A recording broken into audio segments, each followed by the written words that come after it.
Disclaimer. The content provided in this podcast is for informational and entertainment purposes only. While we discuss topics related to mental health advice, life wisdom, and alike, the opinions expressed are personal views of the hosts and do not constitute professional, legal, or medical advice. We make no representations or warranties about the accuracy or completeness of the information discussed. Any action you take based on the information in this podcast is strictly at your own risk, and we are not liable for any losses or damages in connection with its use. Additionally, this podcast may contain discussions around addictions, substances, which are intended for adult audiences. We do not endorse any illegal activities. Please consult your local laws before engaging in any actions related to this content. By listening to this podcast, you agree that you are over the age of 18 or the age of majority in your jurisdiction and understand the terms of this disclaimer. Welcome to the Balancing Forces podcast, where two opposites collide in the best way possible.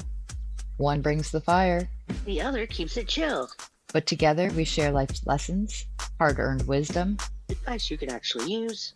Whether you need a fresh perspective or just a laugh, we're here to elevate your mind. So buckle up, because things are about to get real and really funny.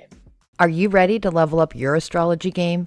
Join the Alchemist Laboratory by Solar Systems.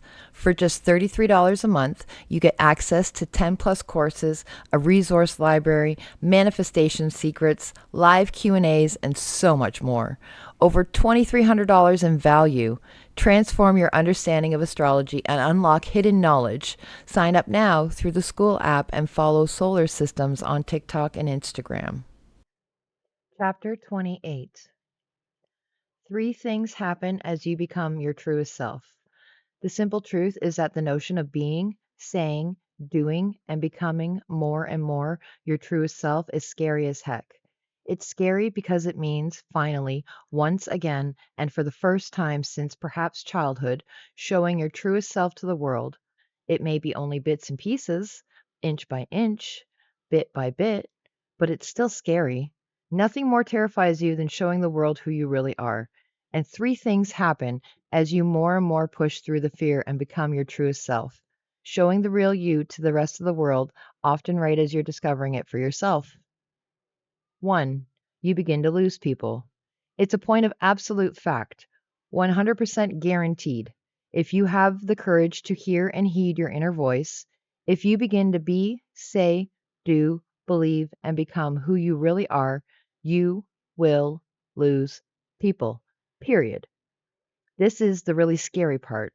It's the part you knew before you even started would or might happen. And this is what kept you from ever expressing and living your truest self in the past. You simply feared the living heck out of losing people, some of whom have been with you forever, or for a long time, and whom you foresaw yourself having in your life forever. You know who it is. You know already what they'll say. Part of what has kept you trapped in your past life is the fear of losing those who are married to the idea of who you used to be, those who like the security of who you've always been. You feared their criticism, feared their wrath, feared disappointing them, feared losing them, feared hurting them, as if giving up your life happiness is more important than any short-term sting they might experience by you changing, growing, and getting happier. And so feared showing them your truest self. Yes, there are important people in your life who basically want to keep you miserable and as you are because it benefits them. Obviously, they never cop to it, but if you have these types of folk in your life, you likely already know who they are. And the simplest truth is that you will lose some of them. Fact, period, end of story. And loss stinks. It's painful. Though, to be clear, that pain is almost entirely on the front side of the loss. That is, you'll fret far more over the possibility of having to kick people out of your life and people leaving you than you will ever mourn losing them after their departure. Beforehand, you see that you need them gone, or radically push them back from such predominance in your life. But the vision is muddied by the fear of how it will go down, or what they'll say, the reluctance to hurt their feelings, and, to a smaller degree, what it'll be like to have that gap in your life where they formerly stood. And if we're honest, it's also a bit hard to imagine living without whatever good it was that they brought that caused you to keep them in your life at all. But, a funny thing happens after the leap of faith is taken and the deed is done, after you excise them from your life, or from a place of such significance. All the fears of actually doing it, hurting them, the fallout, and their reaction are gone, for the work is done. When those fears are gone, you have the greatly magnifying clarity of your original vision for doing so. You have nothing but the startling vividness that this was absolutely the decision that needed to be made, and you wonder why you didn't do this years earlier.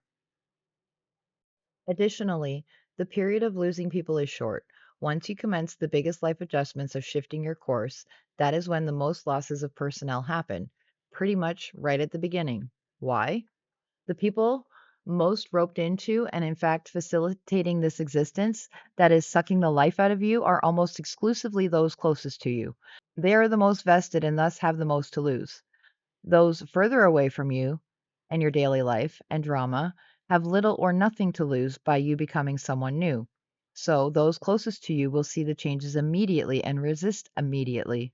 And you will be faced with a decision, forced by life itself to decide who you really are and what price you're willing to pay to become who you really are. But that is the price of authenticity, the price of saying, doing, becoming, having, and being who you really are, i.e., living originally and authentically. It's losing some people who have no interest in who you really are deep down and who want nothing more than to keep you locked into that being of who you used to be but no longer are, who want the security of that which you always were but no longer are. They want the familiarity of who you always were, even if they simultaneously criticize who you always were. There is no joy without loss, no self without purging, and no truth without cutting away of the not self and the people whose security is hardwired into the false versions of you. 2. You begin to gain people. The grand triumph of the courage to show the world who you really are is that you begin to attract the people you didn't even know existed. Fact, fact, fact. Room is created for great good to flow in, and flow it does. Effortlessly, people begin to walk into your life and rain blessings, joy, love, support, and encouragement, not to mention a new sense of genuine aliveness on you and in ways and in amounts that you never even knew existed. There's no hyperbole, it's a fact. People who say, I love who you are, walk into your life to your amazement and utter delight. There will be people who say, I love who you're becoming, or heck, I just adore that you don't even know for sure who you're becoming, but that you have the courage to risk and venture forth and just make the hard decision to become who you really are. I just stand in awe of your courage. And that is a marvelous feeling. To risk and have it pay off is amazing. To trust in life, the universe, and in the belief that no matter what happens, you'll be okay. And then to have that risk and courage rewarded with genuine love, approval, and appreciation is just glorious, outstripping the losses of former people. We have all met people who have a certain glow, an energy, or something that causes others to naturally gravitate to them. This is what they have: hard won authenticity. It causes the massive energy of the universe to flow up from within them, no longer blocked by the closed gates, no longer blocked by the fear, negative self beliefs, and more fear that formerly kept their truest self down and kept the natural font of energy from flowing through them. The more you have the courage to become your truest self, the more you will begin to effortlessly, even shockingly attract people. It is a fact of advancement on the spiritual journey. Those fears that keep the real self down are strong. Of course, one of the biggest of them is the fear of criticism. Ultimately, the fear of looking stupid, feeling foolish, making a mistake, and having someone cite you for such foolishness. The Greek philosopher Epictetus said, he who wishes to improve must be content to be thought foolish and stupid. The great American innovator, Steve Jobs, specifically stated in the culmination of his commencement address at Stanford University in 2005, now viewed in its many cuts nearly 100 million times on YouTube's, stay hungry, stay foolish. There is a direct link between greatness, happiness, and the willingness to look foolish, particularly when the willingness is pointed in the direction of becoming your truest self. As they say in athletics, it is the playing loose versus playing tight. Playing loose, sometimes even playing sick, leads to great performances. For that willingness reflects openness, courage, and a shedding of the bonds of fear. And that is nestled inside those three things that we find the real magic happens. 3. Amazing things start to fall out of the sky. I know this may sound like ridiculous hokum to some people, but it is predictability so common. I have had clients see all new opportunities happen in unexpected ways in unexpected areas of their life. Once they started cutting loose the raw sewage and started having the courage to pursue the diamonds of who they really are, live where and how they truly want, and pursue the paths that breathe life into their soul. I had one client ride the elevator down from my office after our second session together, only to call me from the lobby to say that she got a call from a huge opportunity for her business, completely out of the blue, an opportunity that wasn't even on the map prior to getting into the elevator.